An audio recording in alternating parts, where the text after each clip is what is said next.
تو الجزیرہ نے خبر چلائی تھی، خواجہ آصف کا ایک سٹیٹمنٹ چلایا تھا، الجزیرہ انگلش کے اکاؤنٹ پہ آیا تھا کہ we have a clear stance that this is not acceptable to us, کہ ہمارا بڑا کلیئر موقف ہے کہ یہ ہمارے لیے قابل قبول نہیں ہے.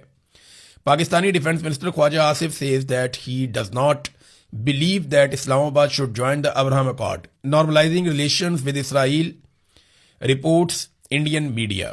وہ کہتے ہیں انڈین میڈیا نے رپورٹ کیا ہے کہ اسرائیل کے ساتھ تعلقات نارملائز کرنے کے حوالے سے خواجہ آصف نے کہا ہے کہ مجھے یقین ہے کہ پاکستان جو ہے وہ ابراہم اکارڈ کا حصہ نہیں بنے گا، اس کو جوائن نہیں کرے گا.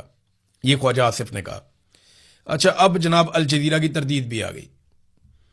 اب آپ یہ دیکھیں نا کہ خواجہ آصف کے کھاتے میں اتنا پیارا سٹیٹمنٹ گیا کہ ہم ابراہم اکارڈ کا حصہ نہیں بنیں گے. مجھے لگا کہ بڑا غیرت مندانہ سٹیٹمنٹ دیا وزیر دفاع نے، اور اس سٹیٹمنٹ کے اور اس کلپ کو لے کر بہت اس کو وائرل بھی کیا گیا. یہ جو ایک سکرین شاٹ ہے، اس سکرین شاٹ کو بہت وائرل کیا گیا، بتایا گیا دنیا کو دیکھیں جی سٹانس لے لیا خواجہ آصف نے. اب الجزیرہ انگلش کو رابطہ کیا گیا تو ان کو بیچاروں کو اپنی یہ ٹویٹ ڈیلیٹ کرنی پڑی. اب وہ کیا لکھتے ہیں، a now deleted Al Jazeera English X post mistakenly quoted Pakistan's defense minister on the Abraham Accord. There is no record of him having made that statement. وہ کہہ رہے جی ہمیں یہ ٹویٹ خواجہ آصف کی حوالے سے جو ہم نے ایک لگا دی تھی ہمیں ڈیلیٹ کرنی پڑی ہے ابراہم اکارڈ کے بارے میں، اور اس طرح کا کوئی ریکارڈ نہیں ملا کہ انہوں نے کوئی ایسا بیان دیا ہو. جس بیان کے اوپر اترا رہے تھے، چوڑے ہو رہے تھے، وہ بیان ہی نہیں ہے بیچ میں.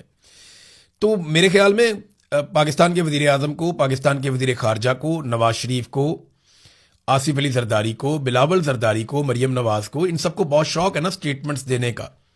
تو یہ بیان دیں نا کہ ڈونلڈ ٹرمپ نے غلط مطالبہ کیا، جیسے پاکستان تحریک انصاف سٹیٹمنٹ دے رہی ہے.